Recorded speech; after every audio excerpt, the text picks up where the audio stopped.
Bismillahirrahmanirrahim. Alhamdulillahi rabbil alamin wa bihi nasta'inu ala umuri dunya waddin wa sallallahu wa sallama ala ashrafil anbiya'i wa imamil mursalin sayyidina Muhammadin wa ala alihi wa sahbihi ajma'in wa ba'd. Assalamu alaykum wa rahmatullahi wa barakatuh. Watukufu wa Kiislam, karibuni katika TV yetu ya UB au Utawala Bora Online TV ambayo tutakuleteeni vipindi mbalimbali haswatan katika mwezi huu mtukufu wa Ramadhan. Na leo tutazungumzia mambo machache, lakini zaidi mambo haya yanatuhusu au yanawahusu wafanyakazi na uwajibikaji wao ndani ya kipindi hichi cha Ramadhani na nje ya mwezi wa Ramadhani, lakini zaidi tunajaribu kuzungumzia katika kipindi hichi cha mwezi mtukufu wa Ramadhani. Jambo la mwanzo ambalo tutaanza nalo ni tutajaribu kuzungumzia Uislamu na kuheshimu mamlaka. Uislamu ni dini ambayo imekuja kumuongoza mwanadamu maisha yake hapa duniani, vipi aishi katika maisha hapa duniani, na atakapoondoka hapa duniani vipi aweze kumkabili Mola wake siku ya Kiyama. Kwa hivyo Uislamu ni mfumo wetu wa maisha. Sasa tunapozungumzia suala zima la Uislamu na kuheshimu mamlaka, tunatakiwa tufahamu mamlaka ni kitu gani. Mamlaka kwa maana fupi ni ile nguvu au uwezo ambao atakuwa nao mtu au kiongozi wa taasisi au kiongozi katika jamii fulani au kiongozi wa familia. Mamlaka yale au uwezo huo ndio ambao utampa uhuru wa kuweza kuamua au kupanga baadhi ya mambo katika jamii au katika familia au katika taasisi fulani. Kwa hivyo hayo ni mamlaka, au mamlaka inaweza ikatumika kwa maana ya kwamba ya daula, yani utawala wa nchi. Tunaona katika baadhi ya nchi za Kiarabu zikitambulishwa jina lake unasikia Mamlakatul Arabia As-Saudia, kwamba ni kama tunavyosema Jamhuri ya Muungano wa Tanzania. Kwa hivyo na wao katika lugha ya Kiarabu wanatumia neno mamlaka. Kwa hivyo tunapooanisha Uislamu na kuheshimu mamlaka, tufahamu kwa maana ya kwamba Uislamu umemtaka mtu aheshimu mamlaka, iwe mamlaka ya mtu mwingine au mamlaka yake mwenyewe, aweze kuyaheshimu kwa maana kwamba ajue vipi aweze kwenda nayo mamlaka yale, vipi atumie mamlaka yale aliyokuwa nayo bila ya kuvuka mipaka na kuchupa mipaka. Mathalan, mzazi kama ni baba ana mamlaka katika familia yake. Kwa hivyo mamlaka yale ana uhuru wa kupanga, mfano mwanangu fulani leo unatakiwa ufanye kazi hii au ufanye jambo 1 2 3, au mke wangu leo huna ruhusa ya kutoka kwenda sehemu fulani. Kwa hivyo hayo ni mamlaka yake. Kwa hivyo yeye kama ni baba au ni mume, kwa hivyo mamlaka yake ayatumie vizuri, na yule ambaye yupo chini ya mamlaka yale kwa upande wa familia, mfano ndio huyo mtoto na mke, au kwa upande wa katika taasisi iwe binafsi au za kiserikali, kwa hivyo yule kiongozi wa taasisi anayo mamlaka ya kumwita yule mtumishi wake wa chini akamhoji, mathalan, kwa nini leo umechelewa kazini, au kwa nini kitu fulani umefanya hivi, au akampa mwongozo, leo usije kazini muda huu, bali kwa muda huu ambao asubuhi hii unatakiwa ufike sehemu fulani ukaiwakilishe taasisi kwa jambo fulani, au unatakiwa ende sehemu fulani ukafuatilie kitu fulani. Kwa hivyo hayo ni mamlaka ya yule kiongozi. Sasa wale watu wa chini yake wanatakiwa kuheshimu yale mamlaka aliyokuwa nayo yule kiongozi wao, kwa maana ya kwamba kutokupinga yale maagizo ambayo yanatoka kwa kiongozi, kufuata miongozo kama ambavyo ilivyoelezwa katika miongozo tofauti tofauti, iwe ni ya kitaasisi, iwe ni ya kifamilia, kwamba mambo hayo yote tayari Uislamu umeshayazungumza.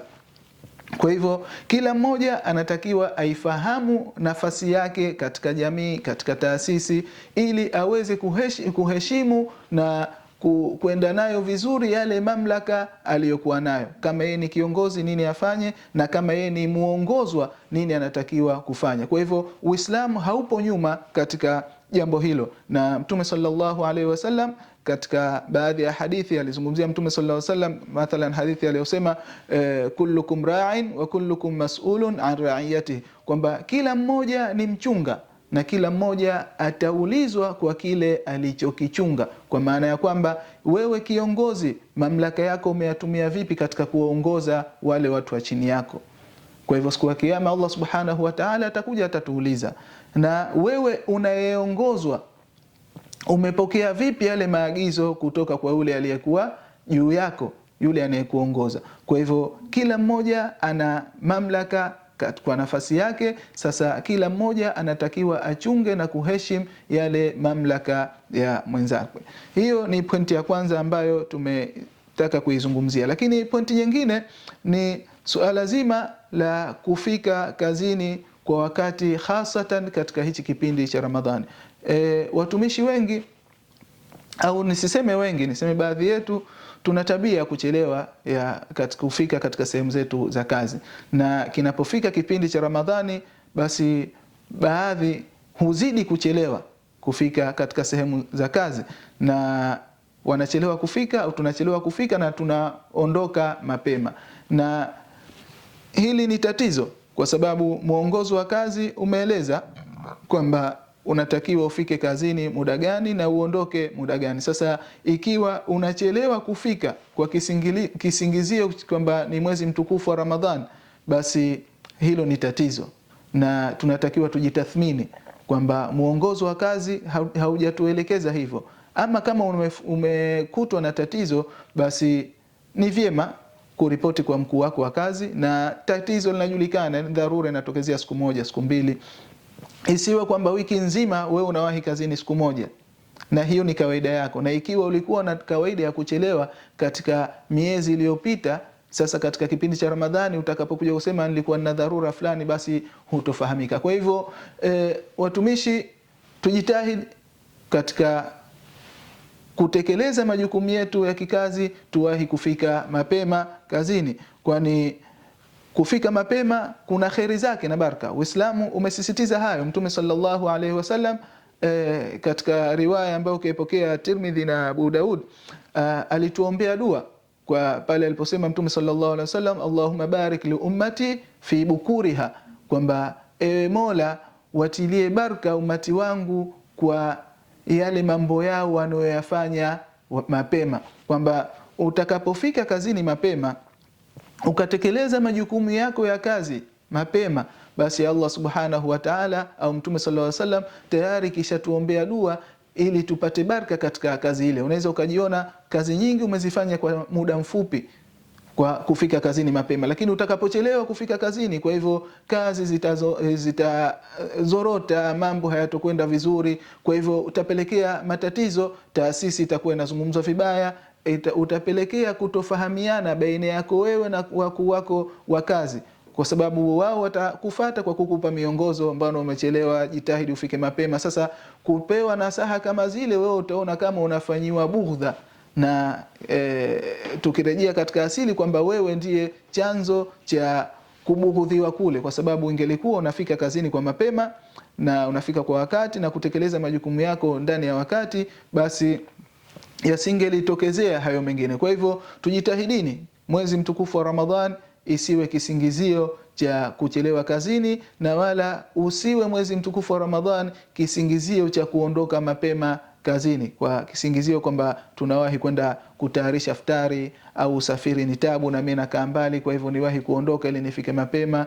Sasa unaweza ukaomba ruhusa, fika mapema, tekeleza majukumu yako mapema, na unapohisi kwamba kuna tatizo, basi mfate mkuu wako wa kazi, mueleze kwamba kutokana na dharura 1 2 3 naomba leo uniruhusu niondoke mapema kwa haya ambayo nimekueleza. Ni utaratibu ambao upo, na ikiwa mkuu wako wa kazi, kama tumueleza kule nyuma katika kuheshimu yale mamlaka, umemweleza na yeye ni mtu muelewa akakufahamu, basi nadhani hatokunyima ruhusa hiyo. Kwa hivyo tumalizie katika pointi hii kwa kusema kwamba tufike mapema kazini ili tuwahi kutekeleza yale majukumu, tupate baraka za dua ya Mtume sallallahu alaihi wasallam aliyotuombea kwamba Allahumma barik li ummati fi bukuriha.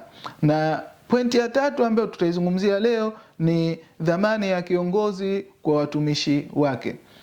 Pointi hii inafanana na ile tuliyozungumzia mwanzo ya Uislamu na kuheshimu mamlaka, na ile zaidi tumezungumzia Uislamu, lakini tukizungumzia dhamani ya kiongozi kwa watumishi wake ni suala kwa kiongozi yoyote, sawa awe ni Muislamu asiwe Muislamu. Kwa hivyo hii kiongozi wa aina yoyote, ukisha kujijua wewe ni kiongozi, basi ujue kwamba una dhamana ya wale ambao unawaongoza. Kwa hivyo wewe unatakiwa kuwasimamia katika kila jambo lao na uwaweke karibu, iwe ni kama wanao, kama ni familia yako. Jambo lao liwe linakugusa wewe, na wao wakiwa na jambo lao wasione tabu kurudi kwako wewe kwa kueleza na kutaka ushauri. Ikiwa tunakwenda hivyo, basi ndio tutafikia katika lile lengo au dhamira ya serikali yetu ya Zanzibar kuwa na kitengo cha utawala bora, kwamba utawala bora, kwamba ule uongozi ambao unakwenda katika maadili mazuri, yule mtawala anatawala vizuri au anaongoza vizuri, na wale wanaoongozwa nao pia wanaridhika kwa kufuata ile miongozo vizuri. Kwa hivyo dhamana ya kiongozi hii inakuja zaidi kwamba kiongozi aifahamu kwamba kwanza afahamu wale waliomzunguka ni kina nani, na afahamu hisia za kila mmoja katika wale ambao anawaongoza, na yeye mwenyewe ajifahamu nafsi yake, kwa sababu hatuwezi tukawa na kiongozi bora mwenye kufanya majukumu yake vizuri au kutekeleza majukumu yake vizuri bila yeye mwenyewe kuwa na hii miongozo. Na zaidi pia itarudi katika suala la kiimani, kwamba ile dhamana aliyopewa lazima aifungamanishe na imani, iwe imani yoyote, iwe imani ya Kiislamu kama Muislamu au imani nyingine asiyekuwa Muislamu, kwamba na wao pia wana imani zao, wanaamini kwa mujibu wa miongozo ya dini yao. Na hakuna dini yoyote ambayo inamtaka binadamu afanye mambo maovu. Dini ya Uislamu, kwa sisi Waislamu nasema kwamba ndo inna dina inda Allahi alislam, ndio dini pekee iliyokuwa sahihi. Ama dini zilizokuwa nyingine hizi zilizokuwa si Uislamu, kwamba kwa sisi Uislamu tunaona kwamba haziko sahihi, lakini kwa wenyewe wanazozifuata wanaona kwamba ziko sahihi. Sasa kwa wao pia dini zao haziwaamrishi kufanya mambo maovu. Sasa akisha kushiba dini kiongozi, basi akaifahamu ile dhamana aliyopewa, uzito wake, kwa sababu hakuna dhamana ndogo. Ikiwa ni mzazi tu, basi ile familia yako ni dhamana kubwa, ambayo tulitangulia kusema kwamba kila mmoja atakwenda kuulizwa, kila mmoja ni mchunga na kila mmoja atakwenda kuulizwa kwa kile alichokichunga. Ndio inapokuja baadhi ya wakati, ikiwa mke na mume ni kiongozi katika familia, lakini hajabarikiwa mtoto, kwa hivyo mume anamuongoza mke tu, ile familia yao ni ndogo, lakini atakwenda kuulizwa kila ambalo kalifanya yule mke. Familia ikiongezeka na watoto wawili watatu, kwa hivyo ataulizwa kwa kila mtoto. Sasa ikiwa kiongozi unaongoza taasisi, chini yako kuna watu 20, 50, 100, sasa kila mmoja unatakiwa umfahamu kwa nafasi yake. Inawezekana usiwafahamu wote, lakini ikawa na wewe una wasaidizi wako. Kwa hivyo kila mmoja pale alipowekwa anatakiwa kuwafahamu wale wa chini yake na kuwasimamia katika zile kazi zao, ili majukumu ya kazi iende vizuri na tuishi kama ni familia. Leo nimechelewa kufika kazini, mathalan tulisema kufika kazini mapema, lakini kilinichelewesha kwamba nimeondoka nyumbani, mwanangu anaumwa na hali si nzuri, hali yangu ya kifedha. Kwa hivyo nitakapokuja kazini, mkuu wangu wa kazi ambaye ndo ana dhamana ya kusimamia, mathalan afisa utumishi, akanihoji kwa nini umekuja kazini. Kwa hivyo iwe mahojiano yetu ni kama ya kifamilia, friendly.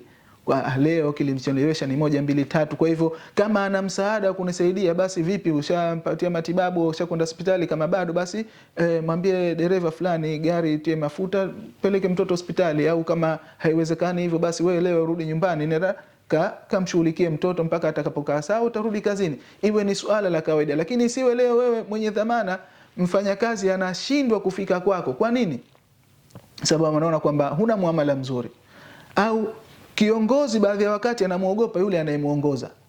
Kwa sababu gani? Anaona pale nikienda, kwa sababu yule upo kazini muda mrefu, mimi ndo kwanza nimekuja juzi hapa, nimepata uteuzi juzi, kwa hivyo hawa watu wengine washakuwa magwiji. Wapo katika baadhi ya taasisi watu kama hivyo. Kwa hivyo kiongozi anamuogopa yule mtu wake wa chini. Kwa hivyo usimuogope, lakini na wewe mtu wa chini usiwe na sura au hali ya kiburi kama hivyo ikapelekea kwamba kila mmoja kumuogopa mwenzake. Na pointi ya mwisho kwa leo tulitaka tuzungumzie suala la uwajibikaji mbele ya Mungu na taifa kiujumla. Hizi pointi zetu zote zinafanana. Uwajibikaji mbele ya Allah subhanahu wa ta'ala, kwa maana kwamba hizi kazi ambazo tunazifanya tujue kwamba ni sehemu katika maisha yetu ya kidunia, lakini haya yote tunayoyafanya basi tunayafanya kwa ajili ya kutaka radhi za Allah subhanahu wa ta'ala. Amali yote unayoifanya, ndio katika hadithi ya Mtume sallallahu alaihi wasallam anasema innamal a'malu binniyat wa innama likulli imri'in ma nawa, hakika matendo yote haya yanahitaji nia na kila mja atalipwa kutokana na nia yake. Ikiwa wewe ni mlinzi mathalan katika taasisi, wewe kitengo chako ni mlinzi mlangoni pale, kuhakikisha usalama wale wanaoingia na kutoka na jengo zima, basi ikiwa kusimamia kwako kazi ile ni kwa ajili ya Allah subhanahu wa ta'ala na kutaka radhi zake, basi wewe utalipwa ujira na Allah subhanahu wa ta'ala. Kwa hivyo kazi yoyote unayoifanya usiseme kwamba hii kazi kwa vile kanipa bosi wangu na siwezi kumkatalia, kwa hivyo nitafanya. Ukifanya hivyo utakuwa unakosea, lakini ifanye kazi ile kwamba ni msaada na kuihudumikia jamii yako na taifa kiujumla, basi wewe utakuwa umepata fungu lako kwa Allah subhanahu wa ta'ala. Na ikiwa unafanya hivyo, basi hutokuwa na ajizi katika kutekeleza majukumu yako, bali utatekeleza majukumu yako kwa wakati na kwa ufanisi wa hali ya juu, kwa kujua kwamba Allah subhanahu wa ta'ala ananiona katika hili ninalolifanya. Kwa hivyo hutokuwa na vishawishi mfano au katika nyanja mathalan kuingia katika kupokea rushwa au kutoa rushwa, kwa sababu swala la rushwa ni swala ambalo limekatazwa katika dini. Kwa hivyo ukiwa unatekeleza majukumu yako kwa kuzingatia swala la dini au miongozo kulifungamanisha na Allah subhanahu wa ta'ala, kwa hivyo utajiweka mbali na rushwa. Lakini pia utajiweka mbali na udanganyifu, kusema uongo, lakini pia kipaumbele itakuwa ni ikhlas. Ndo pale Mtume sallallahu alaihi wasallam aliposema inna Allaha yuhibbu idha amila ahadukum amalan an yutqinahu, kwamba hakika ya Allah subhanahu wa ta'ala anapendelea mmoja wetu akiifanya kazi basi aifanye kazi ile kwa itqan, kwa moyo safi, kwa ikhlas, kwa ubora kabisa. Kwa hivyo hapo Allah subhanahu wa ta'ala atakupenda, na ukipendwa na Allah subhanahu wa ta'ala basi mambo yako mara nyingi yanakuwa yanakwenda vizuri. Kwa hivyo hiyo uwajibikaji mbele ya Allah subhanahu wa ta'ala, lakini pia uwajibikaji kwa kulitazama taifa. Taifa linahitaji nini?